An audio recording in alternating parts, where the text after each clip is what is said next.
Happy New Year, everybody. I wanted to start off the pod with just an announcement. It's going to be a bit of a pretty big change happening with the pods this year. This is actually now a Manchester City supporting podcast. So, yeah, if you want to listen to stuff about Tottenham, then I'm not even going to continue that pathetic attempt at a gag to try and alleviate some of the doom of that hell watch that we've just borne witness to. I genuinely I don't even know where to begin on that. I mean that's reminiscent of was it Burnley away? I think it was Burnley away, wasn't it, when we all thought he was going to quit. I'd be interested to see what his post-match press conference is going to be like this time around, because that was horrific. I mention him because watching it on Sky, he cut a pretty forlorn figure at the side of the pitch at the end of the game. Wasn't really any fight in him whatsoever. We know he's an emotional guy, blah, blah, blah. But, I don't know. Wasn't very inspiring. And there's a lot of conversation this week, right? Anybody that's as terminally online as I am, as I think most people are who really listen to podcasts and stuff, the conversation's all been very centred around ENIC, around Conte, the kind of impasse they find themselves at. Why should they back a guy who isn't committing to us, but why should he commit to a club that isn't backing him? I get it. I understand it. Before I sort of talk about ENIC and stuff, let's just focus on Conte. What exactly were Tottenham doing today? What exactly have Tottenham done for most of the season, really?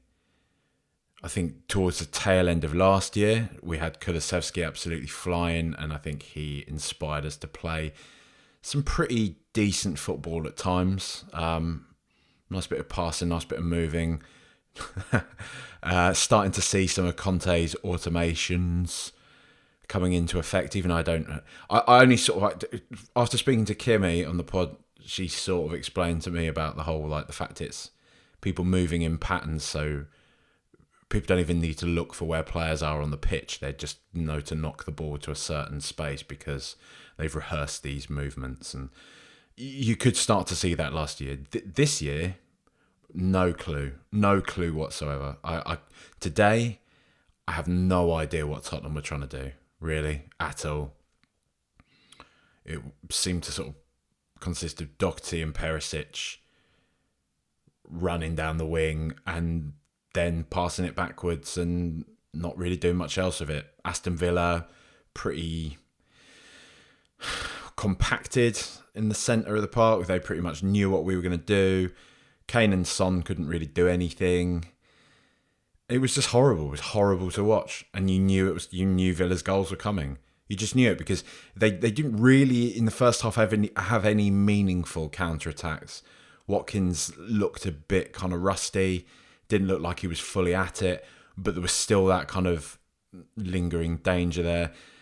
That Bundia lad, obviously he's been gifted a goal in the second half. I never really know how good he is or not. He always seems like a player that seems all right, but I think he's the type of player that looks all right at a team like Villa, and then we sign him for, say, 27 million, and he just looks really average. But that's not what the conversation's about today, is it?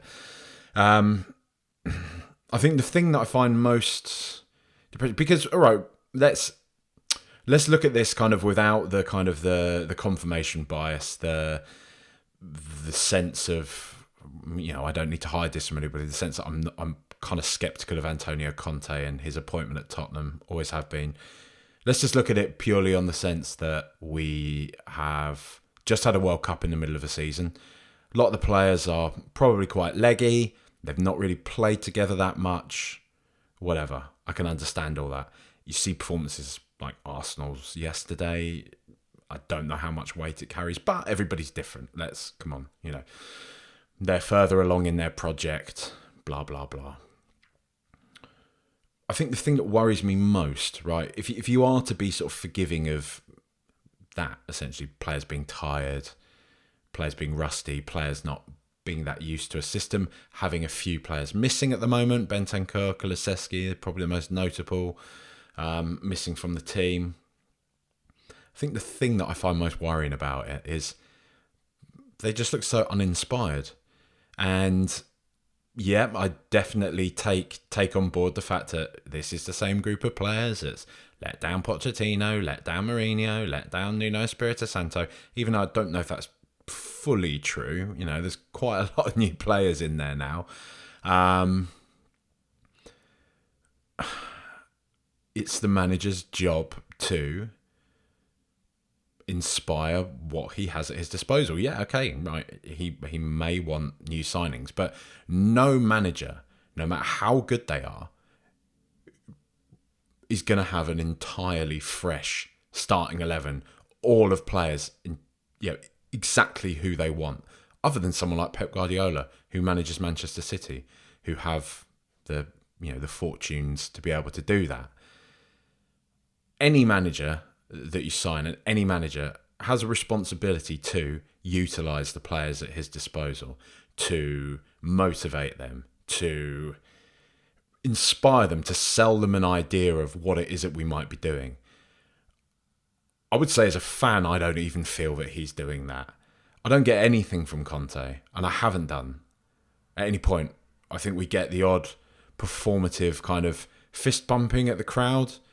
I never feel any warmth. I never feel that we're being sold a vision by him. I never feel that there's a sense that we're kind of looking to build towards something. Because it's never about building. It's just about give it to me.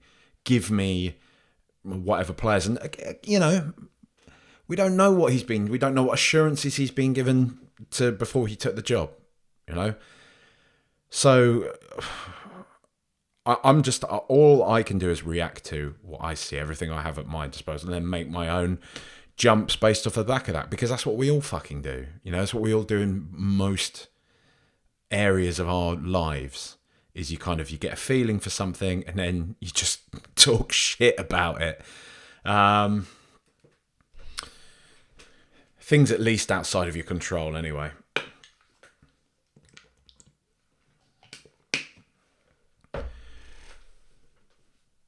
I don't know. I just wonder.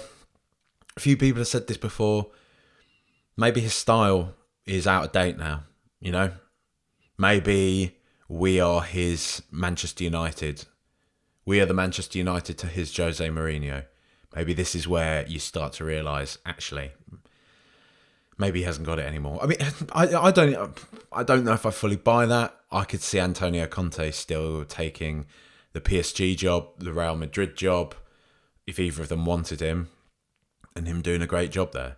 He just feels like that type of manager, a finisher, if you like, that can get good players, and he's got good players here.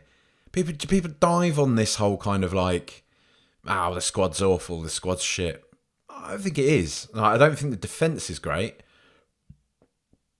and I don't think our wing-backs are very good at all. So it begs the question why he is so heavily reliant on wing-backs. Why this world-class, unbelievable, once-in-a-generation manager couldn't possibly look and see it and notice, really, that arguably the wing-backs are the weakest area of the squad right now. So to maybe try something that isn't so heavily reliant upon them. But that's what it is. In terms of ENIC, there was a lot of ENIC out chanting today, apparently, and I mean that's been coming to a head. This is obviously a massively divisive subject. And I think there's quite a lot of like, as with any of these conversations, it's become very tribal either way. It's generally ENIC are the worst thing to ever happen to the club. Get them out now. And then using terms like parasites and stuff like that, which I find pretty dodgy, to be honest. But, whatever. No, not whatever, but you know what I mean. I can't be asked to go into it at the moment, to be completely honest with you. Or on the flip side, there's a kind of quasi-intellectual take on it all that seems to suggest if you have any issue with ENIC whatsoever, you're somehow a moron. You're some sort of mouth-breathing kind of cretin that doesn't understand that Tottenham can't be expected to keep up with the likes of Manchester City and what have you. Which I think is equally bollocks, to be honest. Where I am at this type of thing, and I'll give them a shout out for this, the Fighting Cock, Alex from Bristol, Spooky and Flav did a very good pod ahead of the weekend, which the majority of was the discussion on this subject, the kind of the tug of war in like one's own head about ENIC, Levy, Conte, the direction of the club, clubs around us, and just how complicated it is. I mean, my thing is, I don't buy this whole thing of like, look, ENIC have been in charge for however many years. Look how few trophies we've got. They have ruined our club. I mean, it's just bollocks. They haven't. But like, Tottenham are now in a place that I don't think many of us expected to see them. Okay, right. Maybe some of the people who are a bit older than me, who saw us in the 80s when we were kind of comparable to what we are now, a sort of side in the chasing pack, can sometimes make a push for the top end of the table. It might not be anything new to them, but I would say in the Premier League era at least, we've gone from being a very, very average side that just had history, that had a big name behind it, but in reality we're a very, very average side. Could have just as easily now be a team that sat, and I mean this genuinely, because it got close a few times, we could just as easily be one of those teams like a Forest, like a Leeds, name them. I mean, going back a bit further, but West Brom's, teams like that, Wolves even, who once upon a time were good sides and just slipped down down the pyramid into the Championship, into League One. We conceivably could be that team. How we started life in the Premier League and all that sort of era. 90s kind of, early noughties maybe. And I do think that ENIC deserve a lot of credit for the way in which they've basically guided the club into being one of the biggest clubs in Europe again, as I think is a sort of rightful place, as our history dictates that we should be. And I do think we're there. I do think we are that type of club. I just feel that the modern world, the modern footballing world, is one that is maybe starting to pass ENIC's philosophy by. Does that make any sense? By that I mean this. We're seeing again. Okay, I think it's probably right to keep our powder dry a bit on some of these takes, right? Because we have spent money on Romero, we have spent money on Bentancur, we have spent money on Kulusevski, right? So this idea that we don't spend money is not entirely true, right? We do have these we do still have that annoying habit of let's try and get 30 mil for Harry Winks. Let's try and recoup the 50 mil for Ndombele.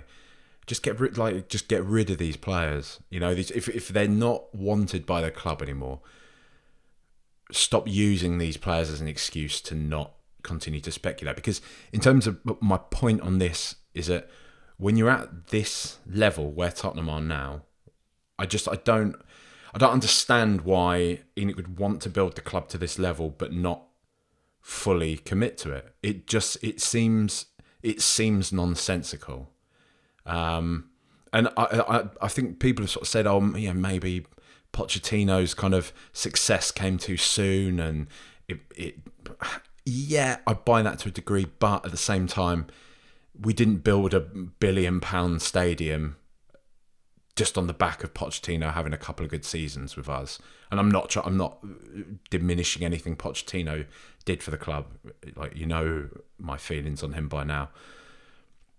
The plan has obviously always been there to take Tottenham to the sort of elite table, for us to be in things like a Super League, should it ever come to fruition. We want to be in that type of conversation. We want to be getting the biggest sponsorship deals. You know, we still haven't got a sponsorship deal on our stadium because we're waiting for a bigger one. But when we're at this level, it's like they seem to want everything, ENIC. They want the prestige. They want to be able to charge the fans, you know, the highest prices in the country. Probably some of the highest prices in Europe, I'd wager. Well, definitely, actually. I mean, I don't think that's a debate. But we're still kind of put back into this place of like... And like I say, I'm not expecting us to compete with the spending power of Manchester City. But it would just be nice to see us be that kind of bit more proactive. But then again, like I say, it's January, you know, it's only the very start of January. So maybe we will be. Maybe, you know, there's some talk that we're just going to basically sign Pedro Porro, you know. So who knows? It feels like we've had this conversation probably since the kind of the years in which Pochettino wasn't getting, actually earlier than that, Redknapp. The Redknapp kind of Nelson and Saha type seasons. And it's just, I think I've mentioned it on here before. Charlie Parish, I think he said on the Hometown Glory pod before, and it's a really interesting point, that one of the biggest sort of failings that you can attribute to ENIC really is that they're never the type of proactive owners that build on a position of strength. We're always waiting for we're always happy to coast when things are going well, coast on that momentum and not really get behind it. And then when that falls to pieces, go again. And it would just be nice to see us grab those moments every now and again, and really run with it. I think my ire at the moment is more with Conte because, being brutally honest, I don't feel like we have any sign of any momentum whatsoever. The guy is so cagey about signing a new contract. It doesn't really feel like he's that sort of born into the club. And he has been given some decent players, right? Some good players, some very good players, some exceptional players. Bentancur and Kulusevski are, you know, world-class footballers. Christian Romero is a world-class footballer. Even Perisic is a world-class footballer, and completely outside of our normal remit of players that we sign. So this idea that we haven't bent to him at all is, you know, I don't buy it. And so the kind of calls at the moment to just give him 200 million or something. But that shouldn't be the only thing that's required. I can't look at, in good faith, I cannot look at a performance like today and say, oh, all that this side needs is 200 million pumped into it. That's the issue. The complete issue here is the players are trying their best. They're doing what they can, but they just don't quite have the required quality. It looks like they've bought into what it is that Conte's doing, but it's just not going. I don't see that at all. Let's compare this to when Pochettino first got the job. He inherited a horrible squad. You can see I think people have put up this was Pochettino's first starting 11 at Tottenham. Some horrible players in there and some big players in there. We still had the sort of Soldados and that in there under Pochettino. What he managed to do was build momentum, build some tangible identity, seemingly inspire the squad, inspire the young players there, started to sort of incorporate those players, and got to a point whereby the board were like, fine, okay, Let's let this guy cook, as people say, as the kids say nowadays. And we built from there, right? He did get money. We added players like Alderweireld, blah blah blah. I can't really fucking list them off the top of my head right now, but what I'm saying is he was allowed to mould the squad in a way he wanted to. He was allowed to get rid of big players like Soldado, like Adebayor. That's something that's, that we saw happen. We saw the team evolve from when he relied on the likes of Mason, Townsend. They slowly got kind of phased out. It just feels at the moment with Antonio Conte, there's this air of, with a certain section of fans, with him himself, that he's owed it. Oh, I've won stuff before, so just give me all the money I need and I'll just buy a load of players and stick them into this starting 11 and we can just succeed from there. I don't buy that. I don't buy that, especially, like I say, looking at performances like today. And let's be honest, performances like we've seen the majority this season, where players they don't look happy. They don't look inspired. It doesn't really look like there's a plan there. I could not tell you what we were trying to do today, other than just kind of knock it about and hope that Son or Kane can get on the end of something.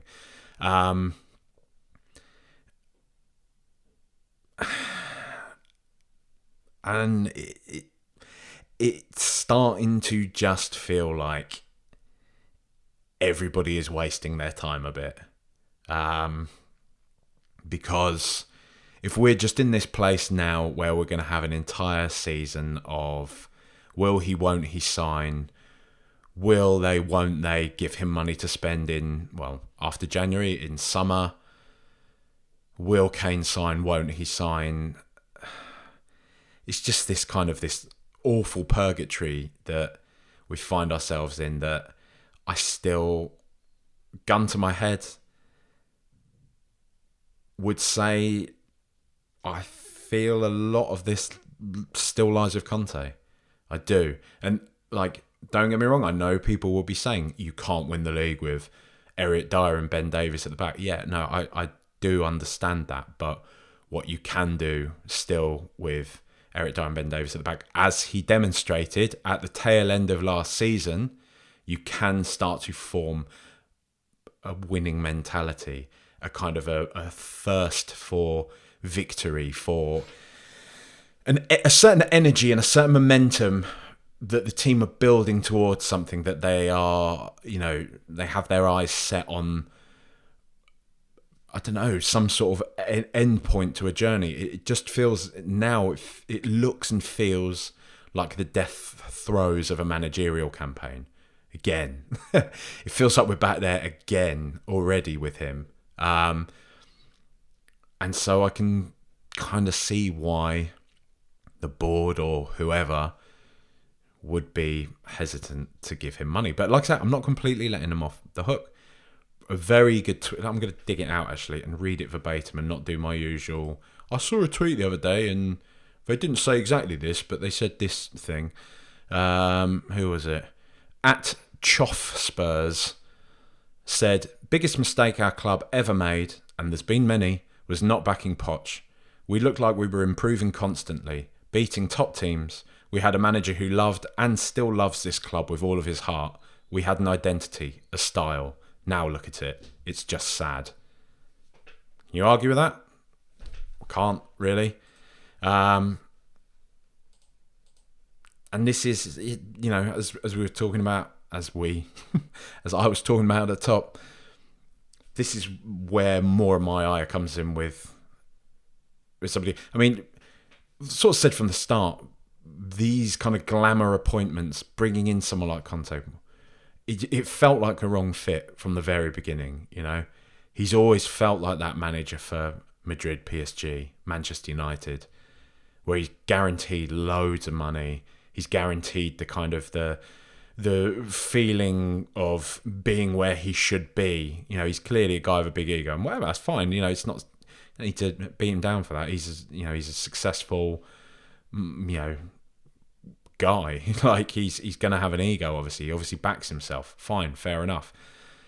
But it doesn't mean as a fan I want to just sit there and watch him basically, act like the club is beneath him constantly. Act like he's not the manager of the club. Act like it's all completely out of his hands all the time. But had we carried on from that momentum from last year, had we been flying all this way and we were going into January and it was looking like we were only going to spend whatever it is, we can only sell to buy sort of thing, yeah, I'd be absolutely raging at the board. I would be. My first point would be, right, give him what he needs. Give him what he needs. If we are up there punching alongside Arsenal and City and we're playing well, it looks like there's some, real belief there that we can do something if we address a few areas in the squad, fine. But it feels like the issues on the show this season, and today is, I would say, is kind of the nadir of it, is I think there's way more needed than just adding some players to this team, than just spending money. It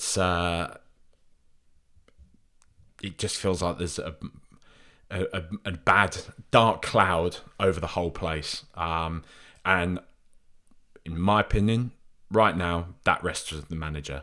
Because you can say whatever, as I say, I'm going around in circles now, but say whatever you want about the players, say whatever you want about the board. But a manager's job is to come into a club, inspire the players, coach the players, get them playing in a way that he wants them to be playing. And then, from that point, once he's got a system established, once he's built that momentum, once he's built that unity, that structure, that identity within a club, they started to mould the club into his image, then you can start saying, right, I need X, Y, and Z, 100%. Some people would argue, he asked for that in summer, Bastoni. I don't completely discount that, but it sounds like we tried our hardest to get him, and it was more about the player not wanting to move at that point. Maybe it was, maybe it wasn't. I don't know. I only read what I read, that most of you read on Twitter as well. But yeah, I think at the moment, I'm just starting to feel like everyone's wasting their time. And whether that means Pochettino in next, probably, or, Tuchel's still on the market. Won't we add another ex-Chelsea manager to our roll call? You wouldn't be overly surprised by that, would you?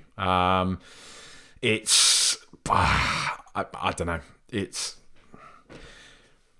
I'm not saying 100% that. Yeah, I'm not saying we should sack him. I don't think that's going to be very good for the club. Look, I'll tell you exactly where I'm at. Right, I think it would not be good for the club, for the players, for our season, for anything to sack him. To have that kind of not to be too dramatic, but that trauma again for everyone involved with the football club of having to start all over again halfway through a season. However, were he to get in a tears and walk, I wouldn't be asked. That's how I'm feeling about him right now. I don't have this longing, this please Antonio, please don't leave us kind of feeling that some people have, and that's fair enough. That's completely their prerogative. I don't judge anyone much for feeling that way. But it's not how I'm feeling. I think it's weird. I think everything feels a bit done. But a lot can change in football. We are at the start of the January transfer window, as I keep saying. And a lot can change very quickly. Let's go through the players. Hugo Lloris, one of the biggest failings. We just had the conversation there. One of the biggest failings that lies with the board, in my opinion, is that there has been no proper legacy planning, really, for Hugo Lloris done. There's been nothing, really. Let's be honest. Nothing serious. And we're really starting to feel that now, because we are going to have to spend a lot of money on a new goalkeeper very soon. I think his contract's up at the end of this year, is it? Or maybe end of next year. It looks like he's very much on a downward curve now. The first goal was pretty much entirely his fault. Defence could have reacted to it a bit better as well, in fairness. But then another just kind of clumsy spill from him. Something you would expect a top-class keeper to just gather up and deal with. And we're 1-0 down. Second goal, maybe he could have done better. I don't know. Feels harsh, but I don't know if it's just the kind of malaise around the club and everything like that, but yeah, very grateful to his years of service. He's obviously been fantastic for us in our shirt, but I'm just a bit bored of him, you know? A bit bored of him.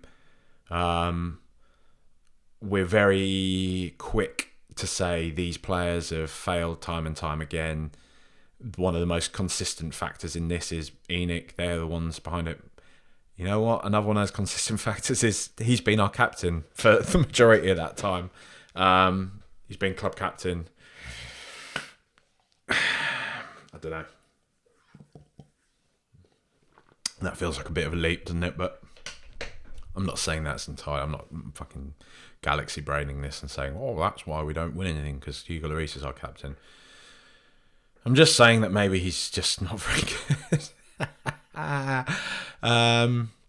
Great shot stopper, you know, but thanks to the memories, it's time to say goodbye, I feel.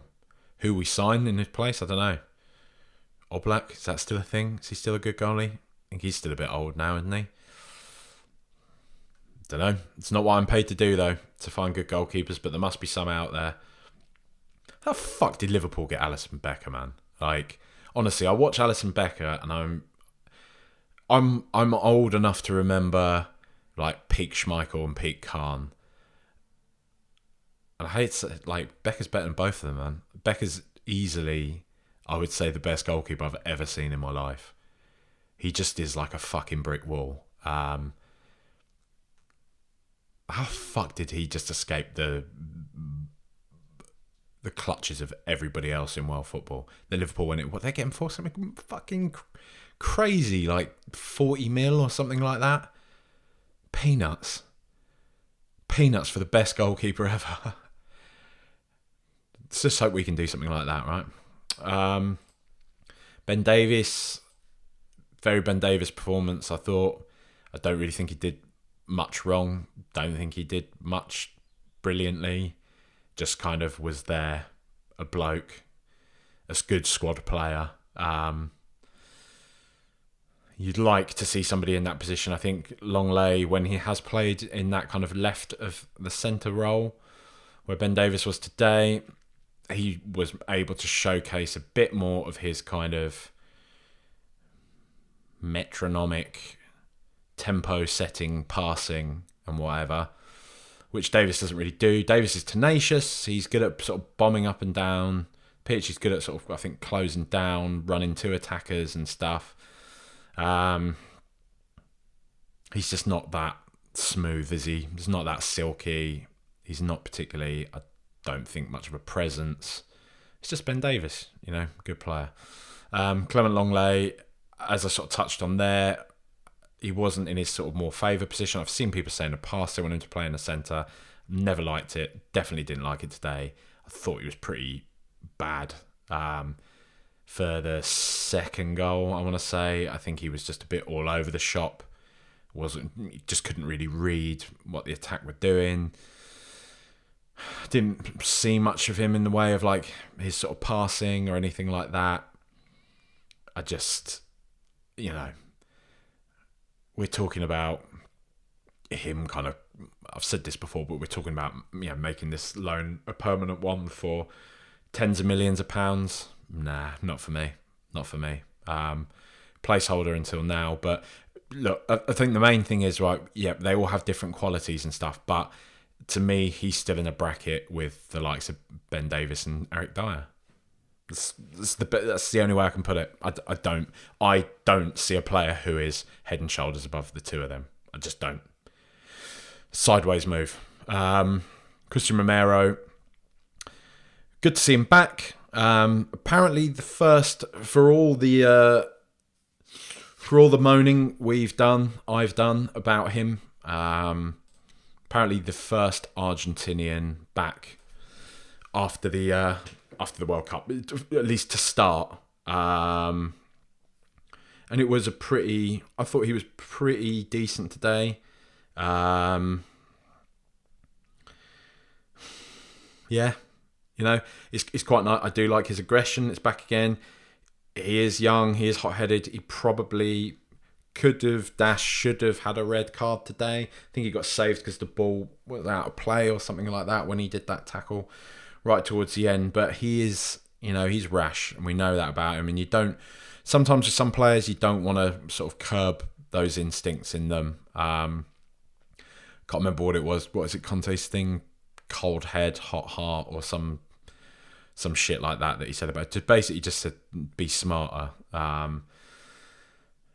And yeah, you can feel that, but it's better having him back in the team. It would just be nicer if he had a more steady centre-back partner, really. I say partner, I know they normally play in a 3, but I tend to look at it as the centre point of that. They're not really, I don't see them operate as a trio. It seems to be like 2 partnerships, both partnerships including the man in the middle, like some sort of confusing love affair. So I just think that's our priority. That man in the middle, somebody of real, genuine quality, real top-class ability, would be ideal there. Even Perisic, I think he tried his best today. Wasn't a particularly vintage performance, but he was always trying. Guy's a machine, up and down the wing constantly. I do, if I'm being overly, I don't think it's overly harsh, but if I'm being picky, I don't think his end product is great a lot of the time. I think it's quite difficult when you're trying to feed a ball into a heavily congested sort of box like Villa had today. I'd just like to see a few more ideas from him. I've always felt like he was quite a kind of creative player in his own right, and I don't feel like I've seen much of that. He seems like quite a functional player. Very fit, real athlete, very functional. And I feel like I'd like to see a bit more of the flair coming out of him. I kind of always had these images of him being a bit of a kind of almost, Arjen Robben-y type player. Somebody that can cut inside, can cause problems, can be creative, can bring other players into things. And maybe that a part of that is with Perisic is the quality of the players he has around him. We keep talking about the fact we don't have that kind of real creative outlet in the centre of the park. The responsibility of that falls generally on Harry Kane's shoulders, which means he's then outside of the box and whatever. Had we Christian Eriksen, as we've had in days gone by, maybe it'd be different. Maybe we would see more of that kind of interplay with even Perisic. But at the moment, like I say, it feels all very functional. But he's not an area of concern. Well, he is in the sense that he's getting on, right? And I don't know how long he's going to be at the club for. There's a funny little moment I picked up on, actually. I don't know if anyone else saw it, when we thought we had another corner, but it went out through a throw, and Sonny was kind of annoyed and was holding the ball up. Perisic was coming to take the throw, and Son just kind of dropped the ball and walked off. And Perisic seemed a bit pissed off about that. And I'm not saying there's any issue between Son and Perisic. What I'm saying is, though, things like that are generally quite indicative of, the players aren't all working for each other. They're not, they don't all have each other's backs. A bit of a shrug, kind of like, oh, well, I'll just drop the ball and he can pick it up and chuck it. It's not like, come on, mate, here you go, here's the ball. All right, come on, right, let's get going. As you can tell, that's how Premier League footballers talk to one another. I've really embodied the the spirit of a ruthless, elite level sportsman. But yeah, that was just a minor thing. Matt Doherty, much as I said, sort of, I think in the last game, the Brentford game, a very Matt Doherty performance. I think on balance, really, I'm happier seeing him playing than Emerson Royale. I don't even think that's much of a debate, to be honest. I am happier seeing Matt Doherty there, but he needs improving on. He gets up and down pretty well. Like I say, I think 50% of his deliveries are decent. He had that one lovely little kind of interplay with Brian Hill, where Hill managed to sort of hold off the kind of the defender, turn him, pass it through to Doherty, who then megged Tyrone Mings, and then he got taken out by the defender. Who was it? What's his name? I can't remember the lad's name. And yeah, he does have like flashes of inspiration in him. I just think we maybe need someone a bit more athletic, maybe in that sort of position, someone that can really bomb it, someone that can really scare the opposition players. You think about someone like Kyle Walker, that kind of like ruthless pace he had on him. We just sort of miss that, don't we? I mean, yeah, as on every other team, but we all know what it is with Doherty, right? He's good, but he's not great, is he? He's not setting the world alight. He's not going to get into any of the teams. He wouldn't get into Arsenal's team, doesn't get into City's team, doesn't get into United's team. Does he even get into Newcastle's team ahead of Trippier? Probably not. That's Kieran Trippier that we discarded. So it kind of tells you all that you need to know, doesn't it? Pierre-Emile Højbjerg and Yves Bissouma. Funnily enough, even though we lost 2-0, I actually thought, considering how poor they operated as a 2 against Brentford, I actually thought they were okay today. I don't think we can get too angry with them for not really being able to do stuff that's not completely in their wheelhouse. I mean, when we've seen Højbjerg in the 3, or at least in the functioning 2 with Bentancur, we have seen him start to get a bit more creative. He has put in some very good assists, decent sort of probing passes. Tail end of last year, start of this season. But I think when he's more focused on just establishing this partnership with Bissouma, maybe those luxury parts to his game disappear a bit. And I think that's probably where he's at the moment.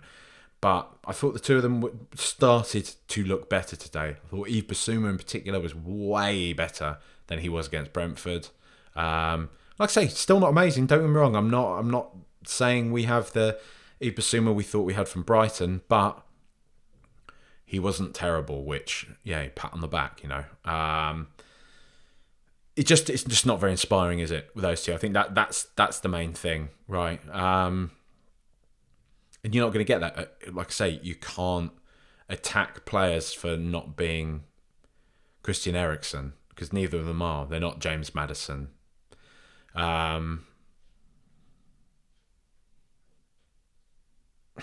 It's fine. It's just probably a big part of why we face the sort of issues that we face today. That lack of creativity, that kind of flat feeling to what we have. Can't really say more than that. Brian Hill. As I said at the start of the game, I saw his name on the team sheet and I was like, sick. Yes, Brian Hill's getting a chance. And then obviously it became... That was like my brain's instant reaction to it. And then it took half a second, 2 seconds to catch up with me and be like, oh, right, hang on, where's Kulusevski? Look to the bench, no Kulusevski. Fuck. So I thought he was okay. I thought he was bright in patches. I have wanted to see him get more minutes.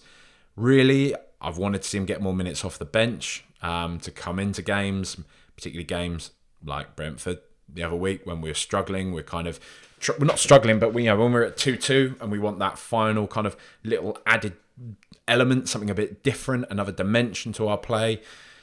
Be quite nice to bring him in those sort of scenarios and let him build a foundation from there. Not really just chuck him in a pressured situation like today and be like, right, you've got to fill Kulusevski's position. Go. But I thought he was okay. It's not great though, is it? Really? I think people kind of, I think there's a bit of confirmation bias at play with the whole, he's so small, he gets pushed about a lot.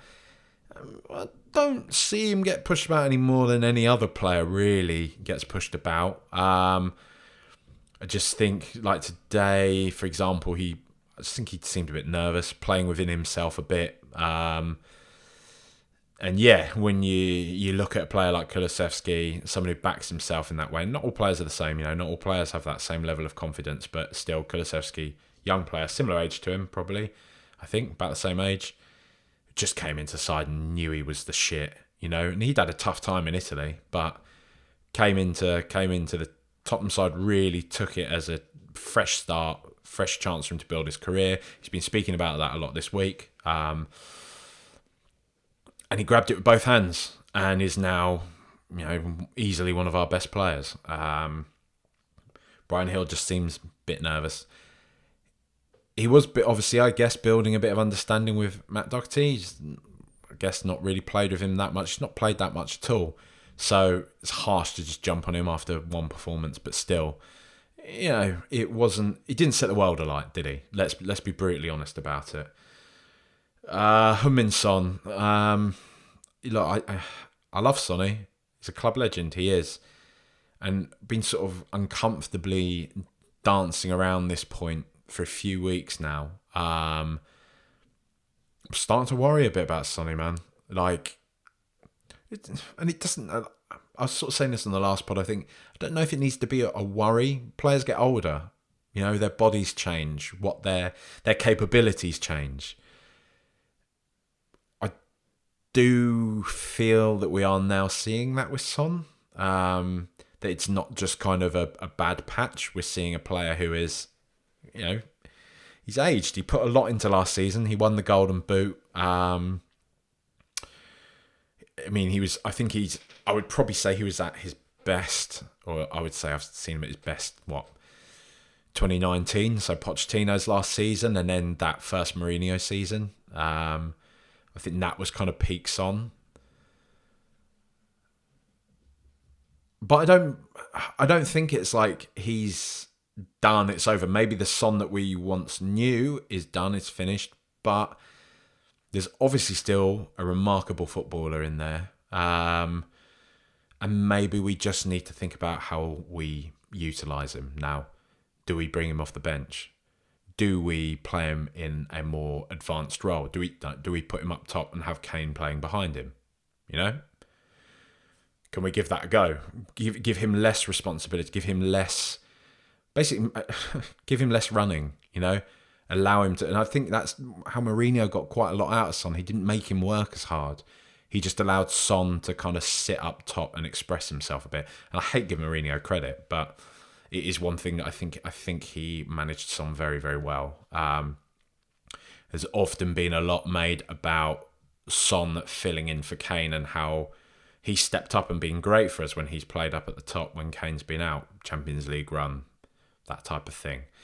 So maybe it's a chance to see more of that from Son now as he's getting older, and not give him that kind of wing role where he is having to do a lot of running, and it is heavily reliant on this Son that was sharp, that was physically, he was a dynamo. Because I feel like it just looks like his legs are just gone a little bit, like just that notch. And at this kind of elite level, it makes such a massive difference. Right? You can even see it with someone like horrific like Ronaldo. He relied so much upon his physicality, and time has just caught up with him now, where it can just happen all of a sudden. You know, Ronaldo was still banging him in for United last year, and just this year has looked awful. Salah, not quite the same as he was a couple of years ago either. That might be down to Mane, that might be down to Liverpool kind of finding a new rhythm, finding a new whatever, but still, I think individually Salah doesn't look quite as terrifying as he once did. And nor does Heung-min Son. So I think it's... we got Richarlison. We obviously are legacy planning on that side of things. Whether Richarlison's going to be a replacement for Kane or Son, he's there. He's in the mix. We've got Kulusevski. We've got Brian Hill. So that's that really, isn't it? Harry Kane, not really anything to report today, right? Like, did he really get many chances? No, not really. Felt like it was pretty sort of Harry Kane in terms of he was trying to do as much running as he could, try sort of make things, but it just felt like we were never really getting far enough up the pitch. And like I say, Villa just packed the centre of the park. Just Kane couldn't really do anything. I've never felt like there was ever a time when Kane had time and space in the centre of the park to try and make things happen, to move the ball about, or even to get a shot off. Did we have any shots on target? Let's have a look. Don't even know if we did. Let's have a look at stats. Okay, 2 shots on target today. So, yeah, it just wasn't pretty. Wasn't pretty from Kane, but I don't think... Well,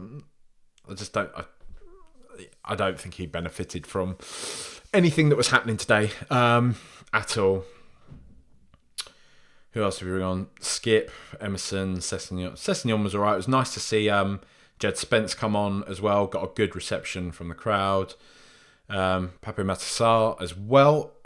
Actually looked all right, I thought, when he came on. Nothing spectacular, but he was still kind of like spreading the ball about pretty nicely. He looks technically like an like a nice little footballer. He didn't seem overawed by the occasion. Trapped the ball. It sounds ridiculous, but he trapped the ball nicely and passed it about fairly nicely. And we've all been moaning about for the past few years how few of our footballers seem to be capable of doing that. So, be nice to see maybe. I mean, we're out of the League Cup, so it's hard to see really well. He'll get more minutes, but maybe in more Premier League games where we're losing disappointingly. Maybe he's one for our next manager, whoever that may be, to utilise. Got Destiny Udogie coming in next year. Jed Spence. That could be, could be our new Rose and Walker, lads. You don't know. It could well be. We just need to find ourselves a manager who likes to not only utilise and coach the talented young players in his squad, but one who also has a noted track record of working with wing-backs and just making them brilliant. Any ideas? Anybody? Anyone know where we can look for that? I think I've said more than enough today. So, yeah, thanks for listening. Thanks for, jumping right back on the horse with me after the World Cup break. And to everybody that's supporting the show through the Buy Me a Coffee website, thank you very much. You can find the link on the Twitter bio. I'll do a 1-2 with somebody at some point. Maybe tomorrow, maybe day after. Much love. Bye-bye.